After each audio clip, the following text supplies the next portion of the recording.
میری اگر کتابیں جس دن شاہ جی الگ ہوئی نا اس دن میرے پر اعتراض بنے گا. جب میری کتابیں وہی ہیں جن کتابوں کو آپ بھی مانتے ہیں تو پھر میرے پہ تو اعتراض ہی کوئی نہیں ہے. باقی پرانے بزرگوں کی کیا بات ہے, وہ اللہ تعالیٰ کے پاس جا چکے, وہ اپنے اعمال کا حساب کتاب خود دیں گے, ہم ان کی کوئی تکفیر نہیں کرتے ہیں. اور باقی پریکٹیکلی تو حنفی بھی کئی معاملات کے اندر بزرگوں کے فتوے چھوڑ چکے ہیں. مدینہ کو کیا امام حنیفہ رحمہ اللہ حرم مانتے تھے؟ نہیں مانتے تھے. ابھی شوال کے 6 روزوں کے اوپر بھی میرا انشاءاللہ لیکچر آئے گا. تمام فقہ حنفی کتابوں میں تواتر سے نقل ہوا ہے کہ امام شافعی, امام ابو حنیفہ رحمہ اللہ تعالیٰ ان کو 6 روزوں کو مکروہ سمجھتے تھے. امام مالک بھی, امام مالک کی تو الموطا امام مالک میں لکھا ہوا ہے, لیکن آج ہمارے پاس حدیثیں موجود ہیں تو یہ اختلاف رائے کرتے ہیں نا. مفقود الشوہر جو ہے, مفقود الشوہر عورت جس کا شوہر گم جائے, ایسی عورت وہ 4 سال تک انتظار کرے گی. امام مالک کا فتویٰ ہے, امام حنیفہ کا فتویٰ ہے کہ 90 سال تک انتظار کرے گی, یا اس کے خامند کے ہم عمر سارے لوگ فوت ہو جائیں. تو کیا حنفی 90 سال والا فتویٰ یہ اپنی پبلک کو بتا سکتے ہیں؟ فتویٰ تو امام مالک کے فتوے کے اوپر دے رہے ہیں. تو یہ ادھر کی اینٹ ادھر کا روڑا تو یہ خود بھی لگا رہے ہیں. ہم تو دلائل کے اوپر بات کرتے ہیں. پہلے سب سے پہلے ہمارے عقائد بتائیں کہ ہمارا کون سا عقیدہ کتاب و سنت کے خلاف ہے. کتاب و سنت کے, بزرگ بابوں کے نہیں, ان کا ہم کوئی ذمہ دار نہیں. کیوں؟ یہ آپس میں بھی ایک دوسروں کے بزرگوں کو نہیں مانتے. امام ابو حنیفہ رحمہ اللہ تعالیٰ کا نام تحقیر کے ساتھ لیا کرتے تھے احمد بن حنبل. ایلو لے جو میرے کو ریکارڈنگ کرنا سنیے سر. مسند احمد میں موجود ہے, اپنے بیٹے سے حدیث بیان کر رہے ہیں اور کہتے ہیں وہ ابو فلانا کہتا تھا, ابو حنیفہ بھی نام نہیں لیا. تو پھر بیٹے نے مجھے کینوں فلانا کہتے پہ, فلانا جسے پنجابی فلانا ٹنگا کہہ دینے نا, انہوں نے کہا میں ابو حنیفہ کو کہہ رہا ہوں. اس طرح تحقیر کے ساتھ یہ نام لیتے تھے. بالکل جھوٹی باتیں کرتے ہیں کہ جی وہ ان کی قبر پہ جاتے تھے رفع دان چھوڑ دیتے تھے, ان کی قبر پہ جاتے رفع دان کرتے تھے. بالکل جھوٹ مالتے ہیں, بالکل جھوٹ بولتے ہیں, ایک دوسرے کے اوپر اتنی جرح کرتے ہیں. میں جرح کے اوپر پورے لیکچر دے سکتا ہوں کہ انہوں نے ایک دوسرے کو پوڑ کے رکھا ہوا ہے. تو پھر یہ جب آپس میں ایک دوسرے کے ساتھ یہ کچھ کرتے رہے ہیں تو ہم سے کوئی ایکسپیکٹ کرتے ہیں؟ ہم بھی اختلاف رائے کرتے ہیں. میں امام حنیفہ, امام شافعی, امام احمد حنبل, امام مالک کے قدموں کی خاک بھی نہیں ہوں, لیکن نبی صلی اللہ علیہ وآلہ وسلم کے ٹائٹل پہ ان کو فائز نہیں کر سکتا. جی اچھا جی, علی بھائی آپ نے یہ ذکر کیا جو امام شافعی کا قول ہے, یہ جو اشعار ہے, یہ پبلک سوال نہیں ہے. میں سمجھ گیا ہوں آپ کی بات, اس کو چھوڑ دیں آپ. یہ پبلک سوال نہیں ہے. اچھا, یہ تواتر کے ساتھ نقل ہوئی نہیں چیز, چھوڑ دیں اس کو. بالکل. اور دوسرا یہ کویسچن ہے کہ جو جتنے بھی فرقے ہیں, جس طرح سے علی نقوی بھائی نے یہ کہا کہ وہ اپنے آپ کو فرقہ ناجیہ سمجھ کے پروموٹ کرتے ہیں پبلک میں بھی جتنے بھی ہیں, تو ایک بندہ جو جس طرح سے آپ نے تحقیق کی اور آپ ایک پبلک لیول تک پہنچے, تو ایک بندہ جو اپنے گھر میں بیٹھ کے کر رہا ہے وہ بالکل ڈسٹنگوشڈ ہے, تو کیا وہ فرقہ ناجیہ میں شمار کیا جائے گا؟ کیوں نہیں شمار کیا جائے گا میرے بھائی. اگر وہ قرآن حکیم پڑھتا ہے, خواہ اپنے مکتبہ فکر کا پڑھ لے, بریلوی ہے تو بریلویوں کا پڑھ لے, دیوبندی ہے دیوبندیوں کا پڑھ لے, شیعہ ہے شیعوں کا پڑھ لے, اہل حدیث ہے اہل حدیثوں کا پڑھ لے, اس کے بعد اپنے عقیدوں کو ان کے مطابق کر لے, تو وہ فرقہ ناجیہ میں شامل ہے. اگر یعنی قرآن کا پہلا صفحہ کہہ رہا ہے ایاک نعبد و ایاک نستعین, اس کا ترجمہ بریلویوں نے بھی وہی کیا ہے, اہل حدیث نے بھی وہی کیا ہے, دیوبند نے بھی وہی کیا ہے. کسی نے شیطان سے مدد نہیں مانگی ہوئی ہے, نہ کسی نے اس میں ترجمے میں لکھا ہے کہ ہم یا علی مدد یا شیخ عبد القادر جیلانی مدد بھی کہتے ہیں. تو سب کے سب مان ہی رہے ہیں نا, تو اس کے اوپر عمل کریں, اس میں کوئی مسئلہ نہیں ہے. لیکن وہ ترجمہ اپنا پڑھیں. اور یہ جو کہتے ہیں نا وہ ترجمے اپنے اپنے لوگوں نے کیا, ہم کہتے ہیں آپ اپنا ہی پڑھ لیں, چھوڑ دیں باقیوں کو. جی شاہ جی. اچھا علی بھائی, ایک سیدھا سا جواب دینا آپ نے بات کا, کوئی لمبی چوڑی سوال نہیں ہے. ہمیں بھی لوگ ایسی بات کرتے ہیں پھر چپ ہو جاتے ہیں ہم.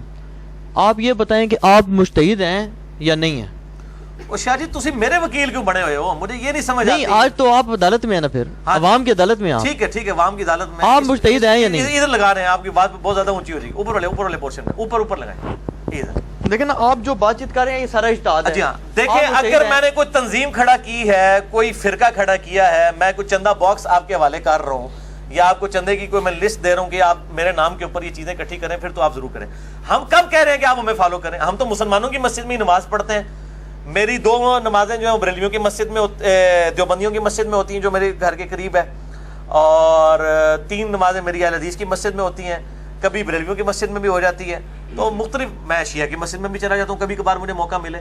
تو میں تو سارے مسلمانوں کی مسجدوں میں ان کے اماموں کے پیچھے نماز پڑھ رہا ہوں. تو مجھے کس چیز کا میرے پر غصہ نکالا جا رہا ہے کہ جی آپ مجتہد ہیں, یہ ہیں وہ ہیں؟ ہم بھائی ادنا سے ایک دین کے خادم ہیں. ہم یہ چاہتے ہیں کہ جو یہ سوئی بھی عوام ہے جو اپنے علماء کی تحقیقات سے ہی ناواقف ہے, اپنے علماء کی تحقیقی وہ پڑھ لے. یعنی احمد بریلوی صاحب کا ترجمہ کو پڑھ لے اور وہ دیکھے کیا یہ وہی توحید ہے جو احمد بریلوی صاحب کے ترجمے میں لکھی ہوئی ہے, کہ جو بریلویوں کے اندر رائج ہے، یا سید فرمان علی شاہ صاحب نے جو ترجمہ لکھا ہے اہل تشیع کا، اس میں توحید وہی ہے جو وہ پریزنٹ کر رہے ہیں ایز اے مکتبہ فکر. تو ہم کبھی یہ دعویٰ نہیں کرتے ہم مجتہد ہیں. ہم تو دین کے، میں وہ غامدی سے والی بات کروں گا کہ ہم طالب علم ہیں، دین کے طالب علم ہیں. ماں کی گود سے لے کے قبر تک انسان سیکھتا رہتا ہے. تو ہم تو لوگوں کو ایجوکیٹ کر رہے ہیں کہ علماء کو ہی پڑھیں، علماء کی تحقیقات کو پڑھیں. میں نے کبھی آج تک کسی کو اپنا قرآن کا ترجمہ دیا ہے بخاری مسلم کا جی یہ میرا ترجمہ ہے؟ ہم تو ہمیشہ ریفر کرتے ہیں کہ علماء کی تحقیقات سے فائدہ اٹھائیں اور فیصلہ کریں کون حق پہ. نہیں، میں گزارش جو کر رہا ہوں نا وہ یہ ہے کہ سوال یہ ہوتا ہے کہ آپ جو باتیں کرتے ہیں یہ اجتہادی امور ہے نا، یعنی اجتہادی امور ہے نا جن میں آپ اپنی رائے دیتے ہیں نا. ابھی آپ نے فرمایا کہ ڈاکٹر ذاکر نائک جو ہے اس میں نہیں کرتے، نعمان علی خان ہے چلو اچھا کرتے ہیں نہیں کرتے، یا فلاں علماء نہیں کرتے تو اچھی بات ہے نہیں کرتے، لیکن آپ تو کرتے ہیں، ہر مسئلے میں آپ یعنی بولتے ہیں. اب اس میں سوال یہ ہے کہ احمد یار نعیمی صاحب کا نے اپنی کتاب میں لکھا، آپ نے تو یاد کی ہوئی تھی، آپ جی میری بغل میں ہوتی تھی، بغل میں ہوتی تھی. وہ کہتے ہیں جی ایک صاحب تھے انہوں نے جناب اسی طرح دعوے کیے. میں نے جب ان سے پوچھا جی مجھے ناسخ و منسوخ بتائیں قرآن میں کدھر کدھر ہے، آپ بتا سکتے ہیں؟ یا حدیث میں ناسخ و منسوخ کا علم آپ کے پاس ہے؟ نہیں تو اس سے اینڈ رزلٹ کیا نکالنا چاہتے ہیں کہ امام حنیفہ کے مقلد ہو جائیں؟ نہیں مطلب وہ یہ کہتے ہیں نا، کوکب نورانی صاحب سے وہ بول ٹی وی پر سوال ہوا، انہوں نے کہا جی آپ جاہل ہیں، انہوں نے کہا جی نہیں میں عالم، لیکن اس درجے کا میں عالم اپنے آپ کو نہیں مانتا، میں تقلید کرتا ہوں. تو آپ تقلید تو نہیں کرتے، آپ تو یہ دعوے اجتہاد کرتے ہیں. تو پھر آپ کے پاس یہ علوم اگر ٹیسٹ کیے جائیں جی آپ بتا سکتے ہیں؟ ہاں جی میں بتا دوں. میں الحمدللہ میرے پاس کئی علوم ایسے ہیں کہ جن کی آپ تقلید کر رہے ہیں وہ علوم ان کے پاس بھی نہیں تھے. کئی علوم ایسے بھی ہیں میرے پاس الحمدللہ. قرآن حکیم کی جو آیات سائنس کے ساتھ تعلق رکھتی ہیں وہ الحمدللہ ہمیں سائنس جو ہے وہ امام مالک، امام شافعی، امام احمد بن حنبل، امام مالک، امام حنیفہ سے زیادہ ہی آتی ہے الحمدللہ. یہ دعوے نہ آپ کریں. مسئلہ یہ ہے کہ کیا یہ جو دعوے کر رہے ہیں کہ آپ تقلید کریں، کوکب نورانی صاحب ہوں یا تقی عثمانی صاحب ہوں، تو یہ جو تقلید جن مسئلوں میں کر رہے ہیں اپنے بزرگوں کی، ان سے پوچھیں وہ تو مسئلے آج ابسلیٹ ہو چکے ہیں. آج کے دور کا مسئلہ ہے ویڈیو کیمرے کا مسئلہ. یہ بتائیں امام حنیفہ نے کہاں لکھا ہے میں تقلید کرنے کے لیے تیار ہوں؟ دکھائیں شاہ جی، آپ دکھا دیں. آج کے دور کا مسئلہ ہے انتقال خون کا مسئلہ، مجھے امام مالک کی کسی کتاب سے دکھائیں. آج کے دور کا مسئلہ ہے گردوں کی ٹرانسپلانٹ کا مسئلہ، قطبین پہ نماز کا مسئلہ، ہوائی جہاز میں نماز کا مسئلہ. یہ مسئلے اگر اماموں سے دکھائیں تو میں مقلد ہونے کے لیے تیار ہوں. وہ میرے دور کے انسان نہیں ہے نا، میرے جو مسائل ہیں اس وقت وہ ان کا سلوشن ان کے پاس نہیں ہے. وہ سلوشن کون دے رہے ہیں؟ آج کے علماء دے رہے ہیں نا. تو ان کو چاہیے پھر یہ امام حنیفہ کی بجائے آج کے علماء کا اپنے آپ کو مقلد ڈکلیئر کریں نا. یہ امام حنیفہ کا مقلد کیوں کہہ رہے ہیں؟ مسئلے تو ان کے مان رہے ہیں، مسئلے تو ان لوگوں نے لکھے ہیں. تو پھر یہ کہیں گے نہیں جی اجتہاد کا دروازہ قیامت تک کھلا ہے. تو ہم بھی کہہ رہے ہیں اجتہاد کا دروازہ قیامت تک کے لیے کھلا ہوا ہے. ٹھیک ہے، تو یہ آپس میں بھی اختلافات. ان سے پوچھیں کہ آپ امام حنیفہ سے بڑے عالم ہیں جو آپ نے ان کا وہ مفقود الشعور والا فتویٰ بدل کے 90 سال والا 4 سال کر دیا ہے. تقی عثمانی صاحب امام حنیفہ سے بڑے عالم دین ہیں جو انہوں نے فتویٰ بدل لیا. نہیں وہ کہتے ہیں جی ہم نے امام مالک کا لیا نا، ہمیں کو اپنا اجتہاد تو نہیں کیا. نہیں لیکن تقلید تو ختم ہو گئی نا آپ کی. ہم بھی یہی کر رہے ہیں کہ جس مسئلے میں امام مالک کا فتویٰ ٹھیک ہے ہم لیتے ہیں.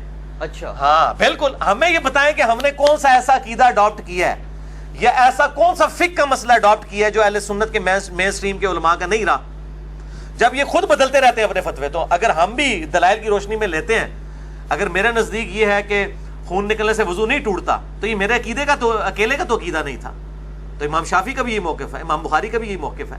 اور یہ موقف میں نے ان کی وجہ سے نہیں مانا، میں نے ابو داؤد کی اس حدیث کی وجہ سے مانا ہے کہ جو ایک صحابی کو پیرے پہ کھڑا کیا تھا، ان کو تیر لگتے رہے، خون نکلتا رہا، انہوں نے نماز اپنی مکمل کی. اور یہ اکثر کہہ رہے ہوتے ہیں کہ جی وہ بعض تھوڑی دیر کے لیے شافعی ہو جاتے ہیں، ساتھ حنفی ہو جاتے ہیں. بھائی ہم ہر معاملے میں نبی علیہ السلام کے ساتھ ہیں. یہ ہمیں امام شافعی نے تو مسئلہ نہیں بتایا، یہ تو نبی صلی اللہ علیہ وسلم کے صحابہ نے بتایا. اس طرح بیوی کو ہاتھ لگانے سے وضو ٹوٹ جاتا ہے، امام شافعی کا موقف یہ غلط ہے، امام حنیفہ کا صحیح ہے. تو نہ امام حنیفہ کروں لے کے آئے نے مسئلہ تھے، نہ امام شافعی کروں لے کے آئے نے. ہمارے پاس حدیث موجود ہے صحیح بخاری کی کہ عائشہ رضی اللہ تعالیٰ عنہ کہتی ہیں کہ میں نماز پڑھ رہی ہوتی تھی، حجرے جو ہے وہ تنگ تھا. جب آپ صلی اللہ علیہ وآلہ وسلم سجدے میں جانے لگتے تھے میرے پاؤں کو ٹو دیتے تھے، میں پاؤں سمیٹ لیتی تھی، آپ نماز پڑھتے تھے، اس دوران آپ اپنی بیوی کو ٹچ کر رہے تھے، آپ کا وضو بھی نہیں ٹوٹتا تھا. تو ہم تو اس مسئلے میں امام حنیفہ کے ساتھ ہے، اس لیے کہ ان کا مسئلہ حدیث کے مطابق ہے. ہم یہ کہتے ہیں ان اماموں نے کون سا ایسا مسئلہ آج کے دور کا بتا دیا ہے جو کتاب و سنت میں موجود نہیں ہے. بلکہ ہم درجنوں ایسے مسئلے بتائیں گے جو ہم آپ کو بتائیں گے اور وہ ان بزرگوں نے نہیں بتائے ہوں گے، تو پھر آپ ہمارے مقلد ہو جائیں گے.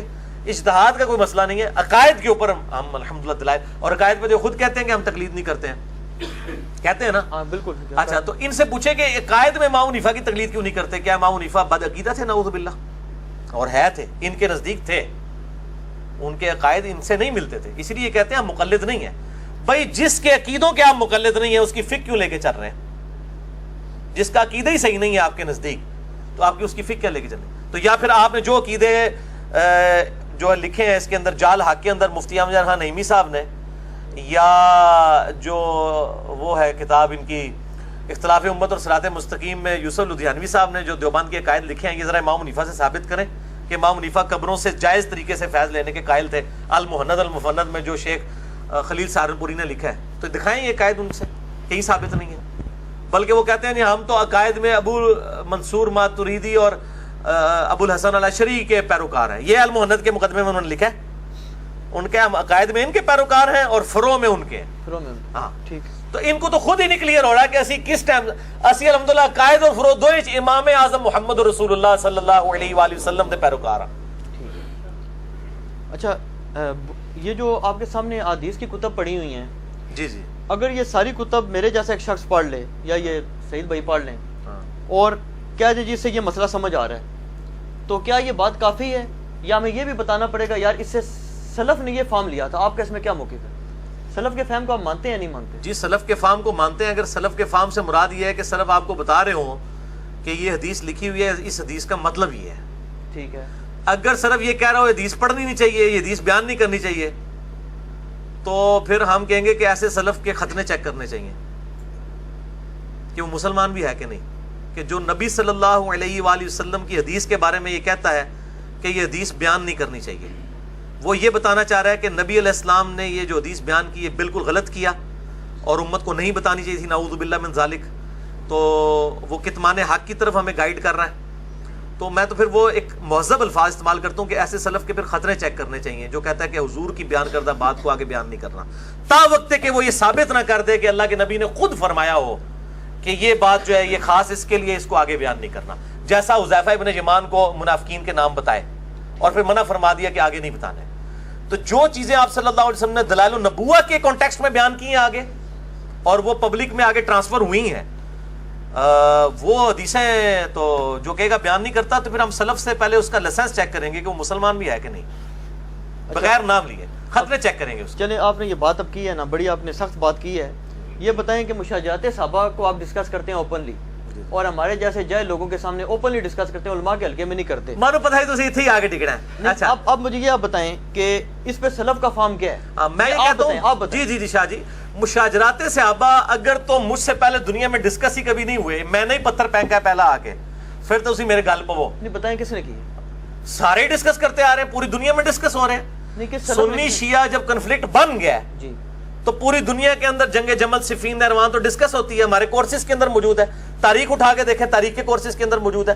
اور المصنف ابن ابی شیبہ میں سلف ہی ہے نا، مصنف ابن ابی شیبہ نو سلف مندے ہو، امام ابن ابی شیبہ نو المتوفا 235 ہجری، امام بخاری امام مسلم کے استاد ہیں، صحیح مسلم میں 1500 حدیثیں اس سے ہیں، انہوں نے باقاعدہ باب باندھا ہے کتاب الجمل، جس میں باب باندھا ہے جمل پہ، نہروان پہ اور صفین کے اوپر چیپٹر سلف نے باندھے ہیں۔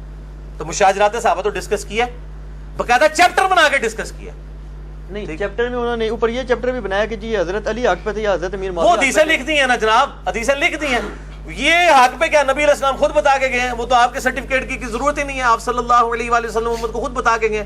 ظاہر ہے جب مسئلے اٹھیں گے اسی وقت آپ مجھے ہی بتائیں، اہل حدیث مکتب فکر کے لوگ جو امی عائشہ رضی اللہ تعالیٰ عنہا پر جو بدکاری کی تہمت لگی، جس میں نبی صلی اللہ علیہ وآلہ وسلم نے کئی دن تک وحی کا انتظار کیا، اس سے اہل حدیث علماء نہیں کہتے ہیں کہ جی وہ حضور کو اگر علم غیب ہوتا تو آپ صلی اللہ علیہ وآلہ وسلم پہلے ہی بتا دیتے، آپ اسی لیے پریشان رہے کہ آپ کی وہ بیوی پہ تہمت لگی تھی کہ وہی نہیں آ رہی تھی، یہ کہتے ہیں کہ نہیں؟ اپنے لیکچرز کے اندر کہتے ہیں۔ اچھا تو کیا کسی سلف نے حدیث افک سے حضور کے علم غیب کی نفی ثابت کی ہے؟ اس کو چیپٹر بنایا ہے کہیں پہ؟